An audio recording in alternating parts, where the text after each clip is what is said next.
House Speaker Mike Johnson acknowledged that he cannot prove claims that 3 Republican candidates lost their races due to election fraud, despite suggesting the outcomes appeared suspicious.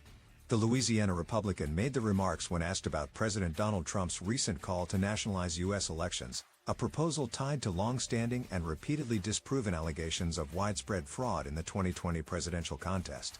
"We had 3 Republican candidates who were ahead on Election Day and last cycle, and every time a new tranche of ballots came in they just magically whittled away until their leads were lost," Johnson said. "It looks on its face to be fraudulent. Can I prove that? No," he omitted. Trump has urged Republicans to take greater control over how elections are administered, arguing that voting in the United States is corrupt.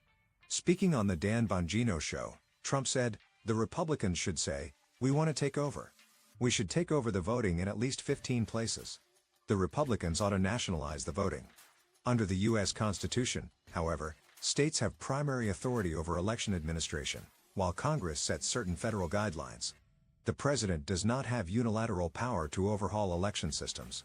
Johnson previously played a central role in efforts to challenge the 2020 election results.